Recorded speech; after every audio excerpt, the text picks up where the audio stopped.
तो good evening सभी को। आज हम डिस्कस करने जा रहे हैं हमारे न्यूटन लॉज ऑफ मोशन के क्लास वर्क क्वेश्चंस के नेक्स्ट क्वेश्चन सेट पे आते हुए। तो क्वेश्चन मेरा कुछ ये रहा, ये है क्वेश्चन है a bird of mass m purchase at the middle. तो यहाँ पे है ना, लेट्स से कोई बर्ड है, ये रही हमारी बर्ड, और ये बर्ड इस स्ट्रिंग के मिडल पे आके बैठ गई है of a stretched string show that tension in the string is given by t बराबर, ये हमें प्रूफ करना है mg divided by 2 sin theta, जहाँ m जो है वो उस बर्ड का क्या दिया हुआ है, मास दिया है। assume that each half of the string is straight, है ना, ये हम बोल सकते हैं जो हाफ ऑफ द स्ट्रिंग है लगभग इसको एक स्ट्रेट मान लो ना, कोई एक कर्व शेप मान के नहीं लेना है लेट्स से, तो तभी ये क्वेश्चन सॉल्व हो सकता है। तो यहाँ पे हम क्या करते हैं, यहाँ पे ये जो बर्ड बैठी हुई है जिस पॉइंट पे उसका एफबीडी बनाए, तो इस बर्ड का नीचे की तरफ क्या लगेगा, इसका वेट लगेगा, दैट इज क्या लिख सकते हैं mg। उसके बाद बोल सकते हैं क्योंकि सेम स्ट्रिंग है तो रस्सी का टेंशन भी क्या रहेगा, हमारा सेम रहेगा, दैट इज यहाँ पे टेंशन T, और उसी तरह से यहाँ पे भी जो रस्सी का टेंशन लगेगा वो मेरा क्या लगेगा, सेम टेंशन T लगेगा। अब हम यहाँ पे क्या दिखा सकते हैं, यहाँ पे अगर मैं एक हॉरिजॉन्टल लाइन खींचूं ना इसके पैरेलल, तो मैं ये दिखा सकता हूँ कि अगर ये एंगल थीटा है तो ये एंगल अल्टरनेट एंगल होने की वजह से थीटा हो जाएगा। सिमिलरली ये एंगल अगर मेरा थीटा है तो ये एंगल भी अल्टरनेट एंगल होने की वजह से क्या हो जाएगा, थीटा। अब इस टेंशन के कंपोनेंट हम रिजॉल्व करते हैं। अलोंग एक्स एक्सिस ये कंपोनेंट आया निकल के T cos theta, and along the Y axis ऊपर की तरफ इस टेंशन का ये कंपोनेंट हो गया हमारा निकल के टी साइन थीटा। उसी तरह से मैं क्या कर सकता हूं, इस वाले टेंशन के कंपोनेंट को रिजॉल्व करूंगा, तो इस डायरेक्शन में तो कंपोनेंट आ गया निकल के टी कॉस थीटा, और परपेंडिकुलरली वाई डायरेक्शन में अगर देखा जाए तो वाई डायरेक्शन में टेंशन का कंपोनेंट आया T sine theta.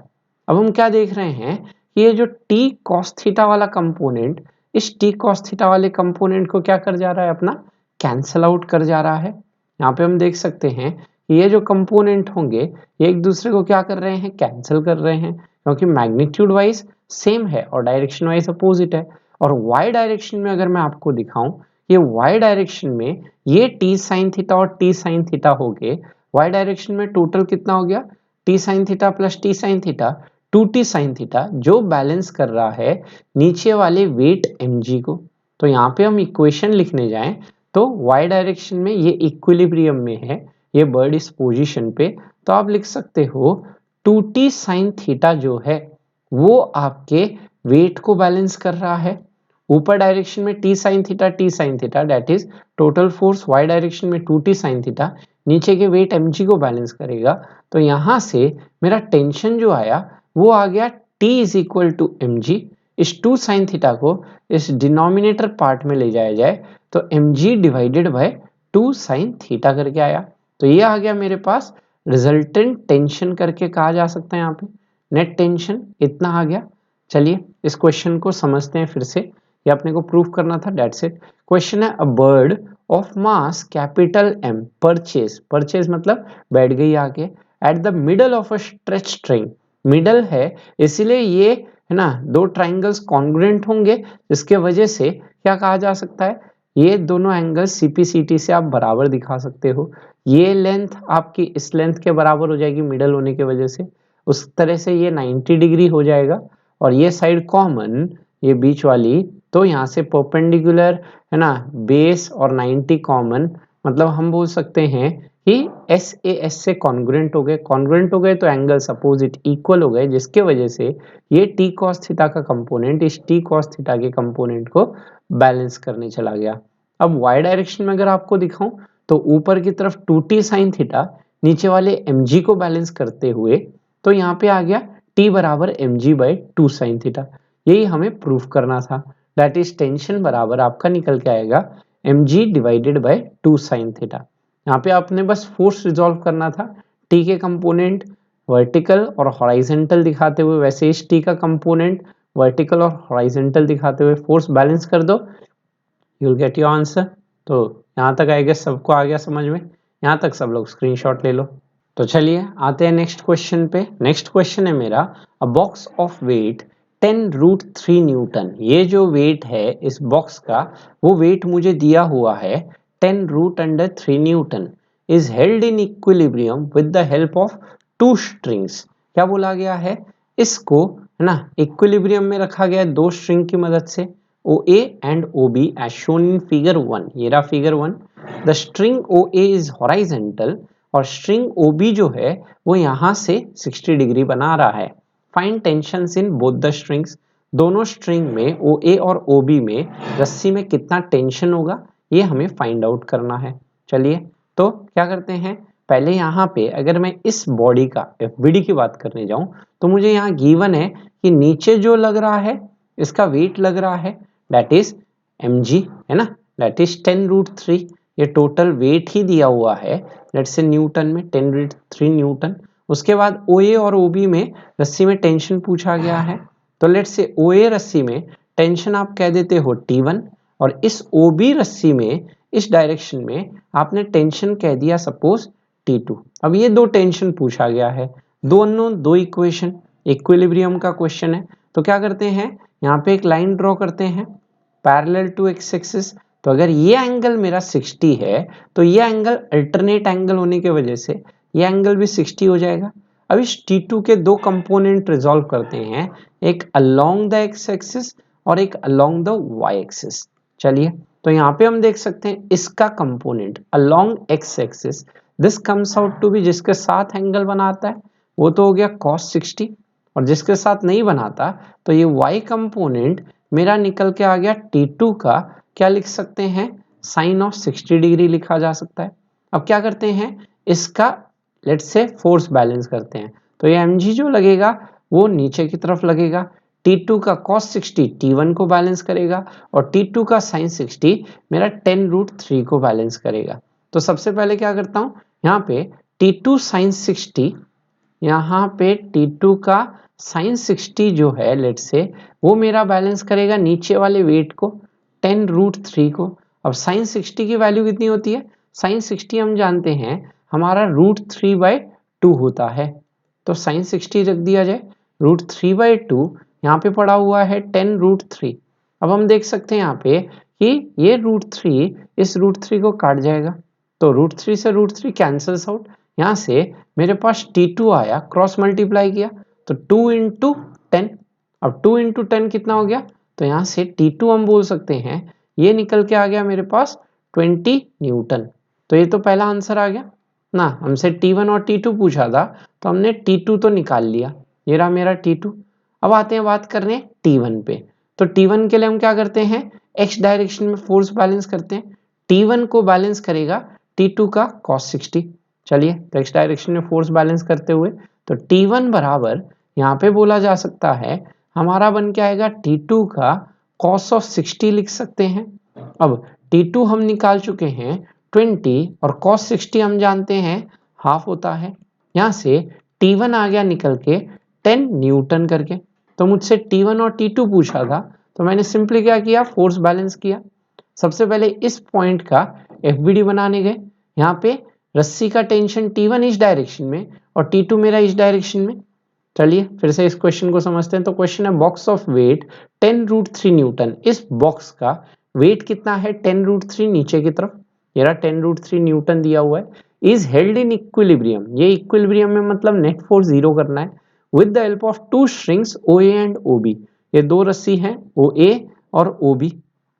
String OA is horizontal, ये OA स्ट्रिंग हॉराइजेंटल है। Find tensions in both the string, तो OA स्ट्रिंग में टेंशन T1 कह दिए और OB स्ट्रिंग में टेंशन T2, पुलिंग फोर्स होता है, नीचे लगेगा वेट दैट इज 10√3, इस डायरेक्शन में T1 और इस डायरेक्शन में रस्सी का टेंशन T2। अब यहाँ पे अगर ये एंगल 60 है तो ये अल्टरनेट होने की वजह से ये भी 60।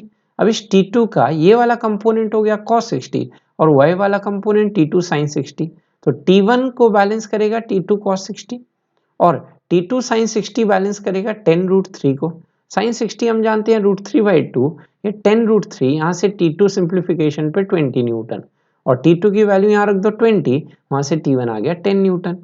That's it. तो ये है नेक्स्ट क्वेश्चन का सॉल्यूशन, यहाँ तक स्क्रीनशॉट ले लीजिए। तो आते हैं नेक्स्ट क्वेश्चन पे। नेक्स्ट क्वेश्चन है, if you can change the location of point A on the wall. Suppose पहले जो मेरा पॉइंट ए था वो तो इस वॉल के परपेंडिकुलर था, अब बोला गया है इस पॉइंट ए को अगर आप लेट्स से मूव कर गए इस पॉइंट से इस पॉइंट पे लेके चले गए, and hence orientation of the string O A, इस ओ ए का ओरिएंटेशन मतलब डायरेक्शन हमने चेंज कर दिया। लेट्स से पहले जो ये ओ ए स्ट्रिंग थी वो इस वॉल के साथ 90 बना रही थी, अब यही ओ ए स्ट्रिंग इस वॉल के साथ सपोज थीटा बना रही है without altering the orientation of the string O B. जो OB वाली स्ट्रिंग है वो अभी भी इस सरफेस के साथ 60 ही बना रही है, as shown in the figure 2। ये फिगर 2 में दिखाया गया है। What angle should the string OA make with the wall so that minimum tension is developed in it? तो इस OA स्ट्रिंग में लेट्स से मिनिमम टेंशन मुझे लाने की बात हो रही है। इस OA स्ट्रिंग में जो टेंशन होना चाहिए वो क्या बोला गया है, मिनिमम होना चाहिए। तो उसके लिए हम पूछ रहे हैं ये एंगल थीटा कितना होगा, ये पूछा जा रहा है।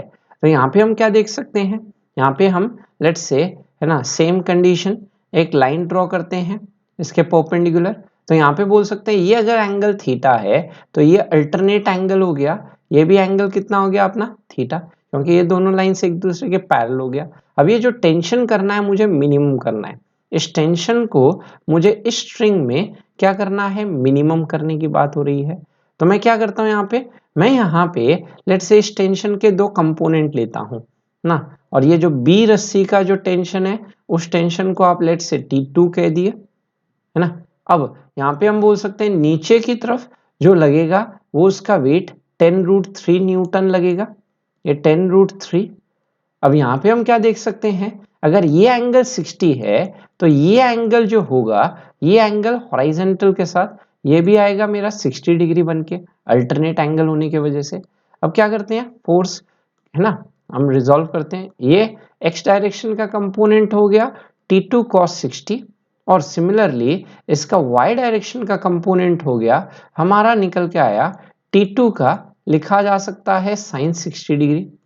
उसी तरह से इस टी मिनिमम की बात करें तो ये y वाला कंपोनेंट y के साथ थीटा बना रहा है, तो y वाला कंपोनेंट की अगर मैं बात करता तो इस टेंशन मिनिमम टेंशन का y कंपोनेंट हो जाता टी मिनिमम का लिख देते cos थीटा, और x कंपोनेंट हो जाता टी मिनिमम का क्या बनता हमारा sin थीटा बनता। अब मुझे करना क्या है, मुझे इक्विलिब्रियम की बात करनी है और ये थीटा पता करना है। तो टी मिनिमम साइन थीटा तो T2 cos 60 को बैलेंस करेगा, और T minimum cos theta plus T2 sin 60 मेरा इस 10√3 को बैलेंस करेगा। चलिए इक्वेशंस काम करते हैं बनाना। तो सबसे पहला इक्वेशन बनेगा अपना टी मिनिमम एक्स डायरेक्शन में फोर्स बैलेंस करते हुए, टी मिनिमम का हम बोल सकते हैं साइन थीटा मेरा बैलेंस करने जाएगा लेट्स से T2 के cos 60 डिग्री को। अब यहां से मैं क्या बोल सकता हूं, ये इक्वेशन एक आया T minimum sine theta is equal to cos 60 कितना होता है अपना, cos 60 होता है 1/2, तो यहाँ T2/2, this is your equation number 1। अब आ जाओ लेट्स से y डायरेक्शन में फोर्स बैलेंस करने के लिए, तो y डायरेक्शन में हम लिख सकते हैं हमारा बन के आएगा टी मिनिमम का cos थीटा प्लस उसी तरह से y डायरेक्शन में ये T2 sin 60 भी पड़ा हुआ है, तो T2 का दिस इज sin 60 वो मेरा बैलेंस कर रहा है नीचे वाले फोर्स के कंपोनेंट दैट इज 10√3 न्यूटन को। अब मुझे करना क्या है, मुझे यहाँ पे T2 की value T minimum sine theta के टर्म में यहाँ रख देनी है।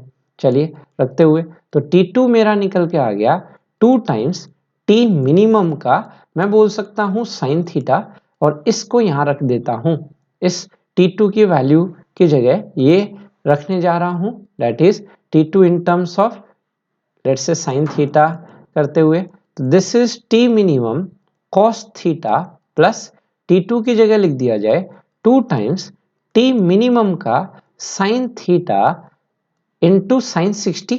साइन 60 मेरे पास पड़ा हुआ है, √3/2 ये बैलेंस करेगा हमारे 10√3 को।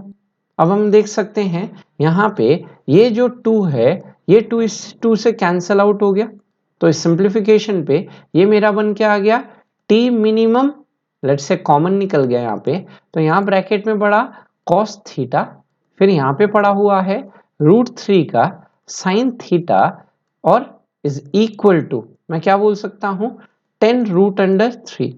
तो यहाँ से हम बोल सकते हैं टी मिनिमम मेरा आ गया 10√3 डिवाइडेड बाय डिनोमिनेटर में पड़ा हुआ है कॉस थीटा प्लस √3 के साइन थीटा को। अब मेन चीज यहां से आती है, यहां से हम क्या देखते हैं, इस टेंशन को मुझे क्या करना है, इस टेंशन को मुझे मिनिमम करना है। तो ये टेंशन मिनिमम होने के लिए, ऊपर तो एक कांस्टेंट दिख रहा है, तो नीचे वाला ये जो पूरा चीज जो आपको दिख रहा है, ये नीचे वाला पूरा चीज क्या होना चाहिए, मैक्सिमम होना चाहिए। अब ये मैक्सिमम हम अगर बात करें ना, अगर मैं पूछता लेट्स से मिनिमम कितना होगा टेंशन, वो पता कीजिए, तो उसके लिए नीचे वाली चीज को मैक्सिमम की बात करोगे, तो ये अपने पहले पढ़ चुके हैं कि अगर z की वैल्यू बात की जाए a sine theta plus b cos theta करके लिखा जाए, तो उसका मिनिमम और मैक्सिमम बात करूं, तो मैक्सिमम और मिनिमम क्या होता है, √a² plus b² magnitude wise, और अगर मैक्सिमम बात करते हैं प्लस और मिनिमम बात करते हैं यहाँ आता है माइनस। तो यहाँ पे हम बोल सकते हैं मिनिमम जो आएगा दैट इज, है ना, ये आएगा जब नीचे वाला चीज क्या हो जाएगा अपना ना, टेंशन मिनिमम के लिए डिनोमिनेटर वाला पार्ट मैक्सिमम होना चाहिए। तो यहाँ पे अगर मैं आपको पूछूं इसका मैक्सिमम वैल्यू बताइए, तो मैक्सिमम वैल्यू कितना हो जाएगा अपना, प्लस वाला पार्ट हो जाएगा और मिनिमम वैल्यू माइनस वाला हो जाएगा। तो मुझे मैक्सिमम की बात करनी है, तो मैक्सिमम कितना हो जाएगा, तो यहाँ पे कॉस थीटा वाला पार्ट है 1, साइन थीटा वाला पार्ट है √3, तो ये बढ़ गया मेरे पास मैग्नीट्यूड वाइज √1² हम लिख सकते हैं 1² प्लस दिस इज √3 का स्क्वायर दैट इज 3, तो ये हो गया 1 प्लस 3 दैट इज 4, 4 का रूट आया 2। तो यहां से मैं बोल सकता हूं वो मिनिमम टेंशन कितना होगा, अगर वो बोलता तो वो तो होता 10√3 डिवाइडेड बाय, है ना, जब अपना नीचे वाला पार्ट क्या होता, मैक्सिमम होता। तो नीचे वाले पार्ट की मैक्सिमम वैल्यू अभी हमने देखी √a² प्लस b² करके 2, दैट इज मिनिमम टेंशन तो हो जाता 5√3 न्यूटन। अब बात की जाए वो मिनिमम टेंशन जो है 5√3 न्यूटन, वो मिनिमम टेंशन किस एंगल के लिए आएगा, ये चीज हम चेक करते हैं। तो हम बोलते हैं इस मैक्सिमम ना, दैट इज जब आपका ये जो cos theta plus √3 sine theta वाला पार्ट, ये कितना हो गया, 2 हो गया। चलिए इसको सिंप्लीफाई करते हैं, तो मैं बोल रहा हूं दिस विल बी ना, लेट्स से योर मिनिमम ना, व्हेन, है ना, कंडीशन क्या है, हमें वो थीटा पता करना है, व्हेन डिनोमिनेटर में जो ये पूरा चीज लिखा हुआ है कॉस थीटा प्लस √3 का क्या लिख दिया जाए, साइन थीटा वाला पार्ट मेरा क्या बनने चल जाए, 2 बनने चल जाए।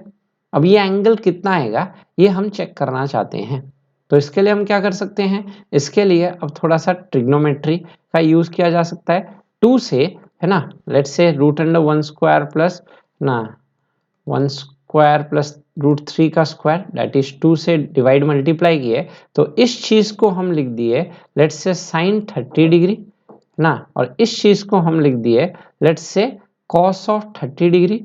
तो ये फॉर्मूला है sine 30 cos theta, cos 30 sine theta. तो यहां से मेरे पास आ गया साइन ऑफ, है ना, हम यहाँ पे क्या बोल सकते हैं, थीटा प्लस 30 डिग्री, और राइट साइड में पड़ा हुआ है 2/2 दैट इज 1। अब ये कब होगा, जब थीटा प्लस 30 डिग्री वाला पार्ट मेरा क्या होने चल जाए, 90। तो यहां से हम बोल सकते हैं मिनिमम कब आएगा, जब ये एंगल जो है, ये एंगल मेरा कितना होने चला गया, 60 डिग्री होने चला गया, ये वो एंगल आ गया। अब इसी चीज को अगर मैं ना वो एंगल निकालने की बात करता, तो इसी चीज को मैं एक दूसरे तरीके से भी बोल सकता हूं ना, cos theta plus √3 sine theta, ये जो पार्ट है ना, ये पार्ट हमारा कितना होने की बात हो रही है, मिनिमम होने की बात हो रही है। तो मैक्सिमा मिनिमा जो हमने पढ़ा था वो कॉन्सेप्ट यूज किया जाए, चलिए देखते हैं मैक्सिमा मिनिमा वाला कॉन्सेप्ट। तो मैक्सिमा मिनिमा के अकॉर्डिंग हम क्या जानते हैं, मैक्सिमा मिनिमा में हमने क्या पढ़ा था, मैक्सिमा मिनिमा में पढ़ा था जैसे हम बोलते हैं अपना लेट्स से जो फैक्टर है cos theta plus √3 sine theta, इसको मुझे क्या करना है, मैक्सिमाइज या मिनिमाइज करना है। जैसे इस केस में हमें इस जो डिनोमिनेटर में जो पड़ा हुआ है मेरे पास let's say cos theta plus √3 sine theta, ये जो फैक्टर है इसको मुझे मैक्सिमाइज करना है, तब जाके मेरा जो डिनोमिनेटर वाला पार्ट है वो क्या हो जाएगा ना, वो आपका मैक्सिमम हो जाएगा और वो जो टेंशन होगा वो मिनिमम हो जाएगा। तो मुझे इस केस में इस चीज को मैक्सिमाइज करना है। तो मैक्सिमाइज के लिए कंडीशन स्टेप 1 करके हमने पढ़ा था, step by step process. Step 1 में हमने क्या पढ़ा था, जिसको भी ना मैक्सिमाइज मिनिमाइज करना है उसको डिफरेंशिएट करो और डिफरेंशिएट करके कर दो 0। चलिए डिफरेंशिएट किया जाए तो this is d by d theta, ये पड़ गया मेरे पास cos theta plus this is √3 का sine theta is equal to 0 किया जाए। अब कॉस थीटा का डिफरेंशिएशन करता हूं that is minus sine theta, फिर √3 और साइन थीटा का डिफरेंशिएशन करता हूं cos theta which is equal to 0।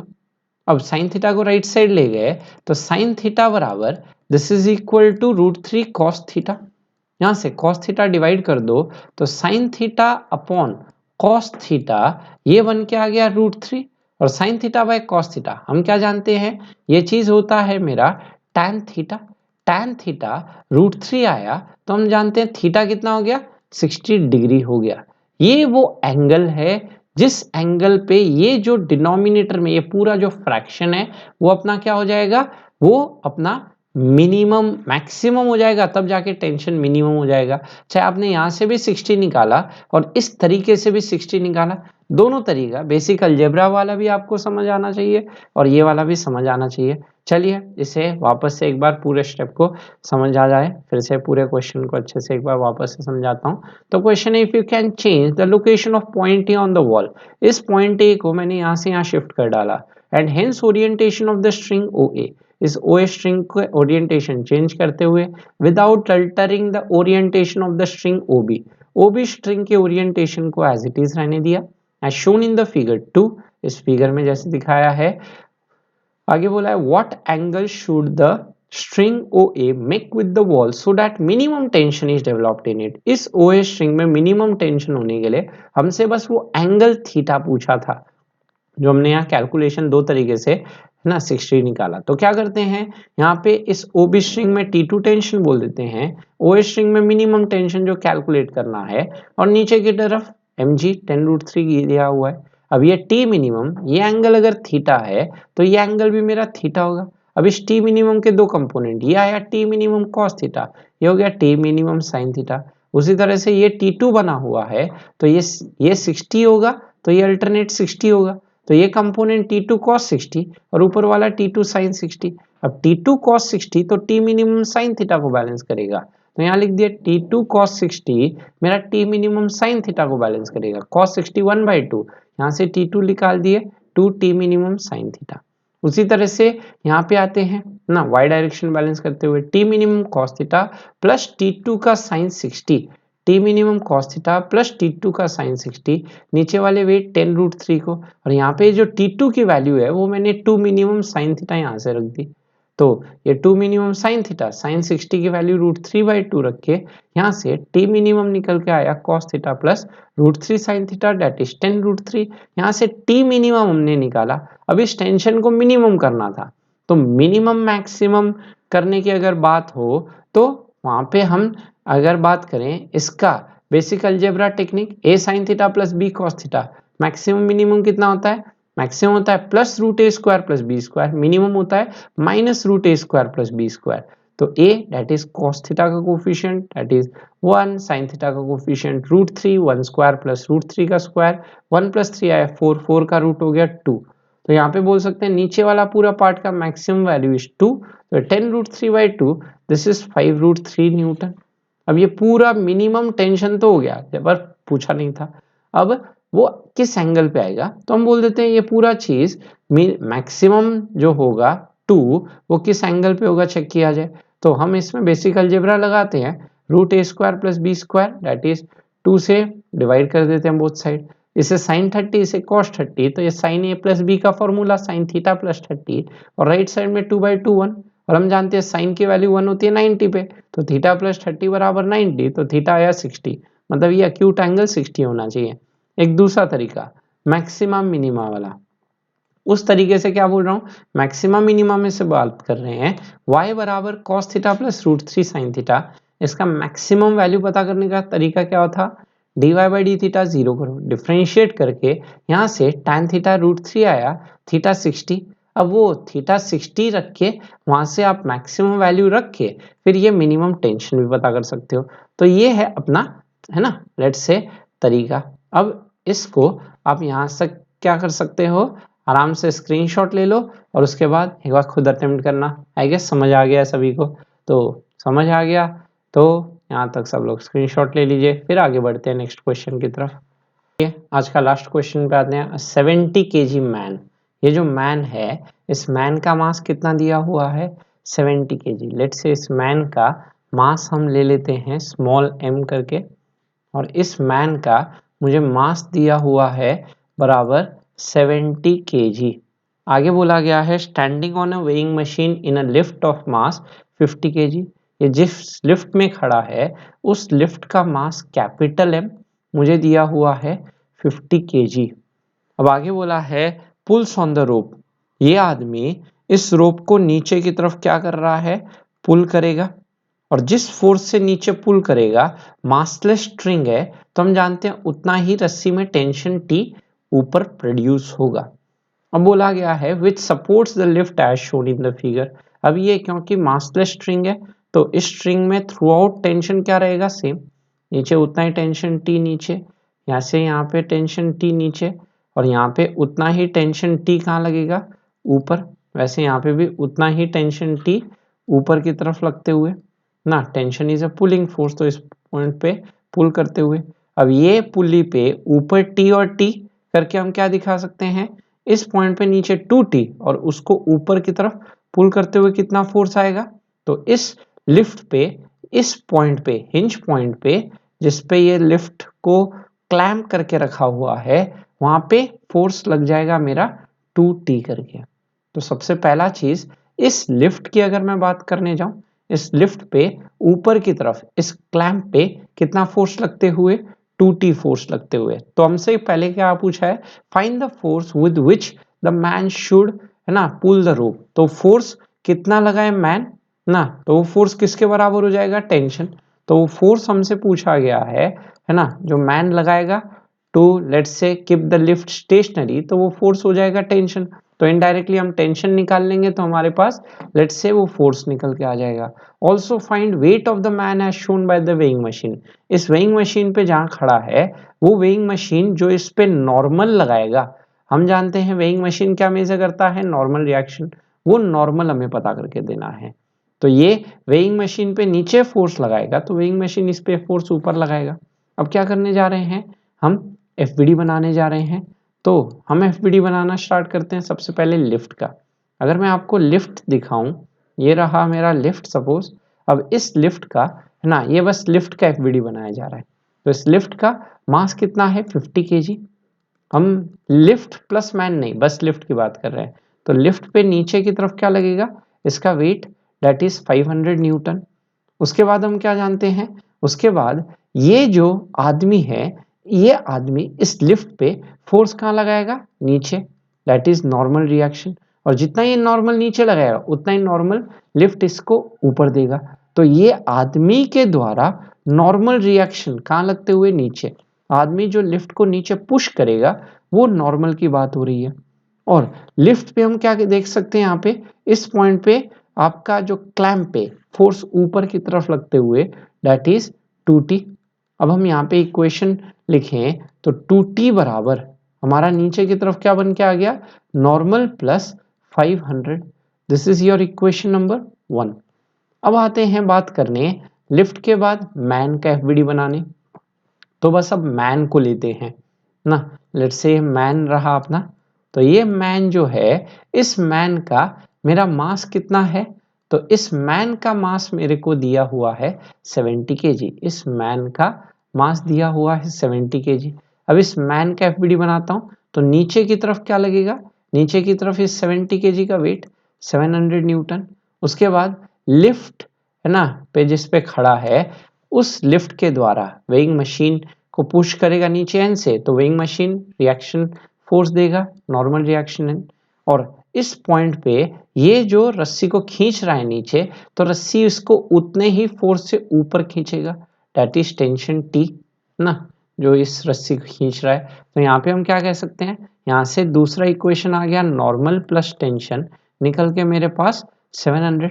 अब मैं क्या करने जा रहा हूँ, बस यहाँ से नॉर्मल की value 700 minus T, this is your equation number 2। अब इन दो इक्वेशन 1 और 2 को सिंप्लीफाई करते हैं। चलिए, तो क्या करते हैं, 1 2 को सिंप्लीफाई करने के लिए ना सेकेंड से नॉर्मल उठा के यहाँ रख देते हैं। तो ये हो गया मेरे पास 2t बराबर, यहाँ पे नॉर्मल की जगह लिख दिया जाए 700 माइनस टी, प्लस यहाँ पे 1 क्या आ गया 500। इस t को राइट साइड ले जाएं तो 2t plus T is 3t, 700 plus 500 is your 1200। यहाँ से टेंशन आ गया निकल के लेट्स से 400 न्यूटन।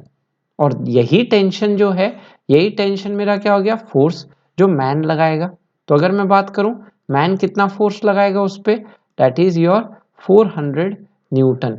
ये तो आ गया मैन के द्वारा फोर्स कितना लगेगा, है ना, तो वो टेंशन आ गया, मतलब वो फोर्स आ गया। और अगला पार्ट पूछा है नॉर्मल कितना होगा, तो यहाँ पे नॉर्मल कैलकुलेट करने के लिए यहाँ पुट कर दो उसको, टेंशन को। तो नॉर्मल निकालना है 700 माइनस टी, टी की वैल्यू रख दी 400, तो यहाँ से वो normal reaction is equal to 300 newton कहा जा सकता है।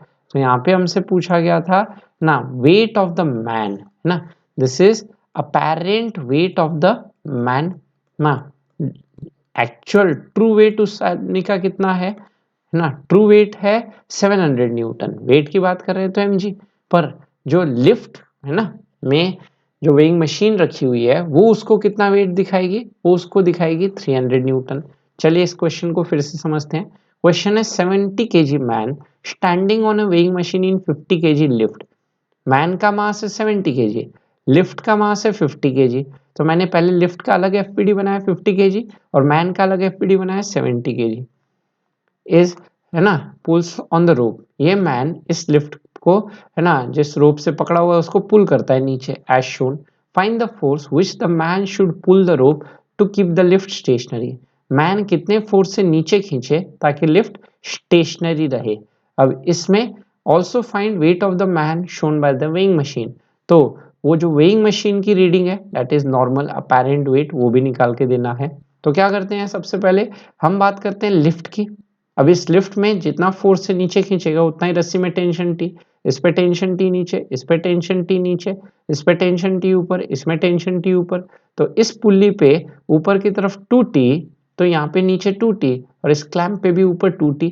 तो इस लिफ्ट पे ऊपर की तरफ आया 2t, नीचे 50 kg का 500 न्यूटन, और मैन जो लिफ्ट को नीचे पुश करेगा with let's say normal reaction है, तो 2t बराबर n प्लस 500। तो यहाँ से एक इक्वेशन बन गया। और दूसरा इक्वेशन मैन के लिए, मैन की एफबीडी बनाते हुए, तो 70 kg का मैन है, नीचे 700, ऊपर लिफ्ट के द्वारा नॉर्मल, और रस्सी जिस पॉइंट पे पकड़ा हुआ है हाथ से, तो उस पॉइंट पे टेंशन ऊपर, तो नॉर्मल प्लस टेंशन 700, यहाँ से नॉर्मल आया 700 माइनस टी, इस नॉर्मल को फर्स्ट में रख दो, टेंशन आया 400, वही टेंशन वो फोर्स हो गया जिससे वो खींचने वाला है, और फोर्स आ गया, वहां से नॉर्मल निकल के आ गया। तो ये रहा मेरा लास्ट क्वेश्चन का सॉल्यूशन, यहाँ तक स्क्रीनशॉट ले लीजिए। तो ठीक है, आज के लिए इतना ही।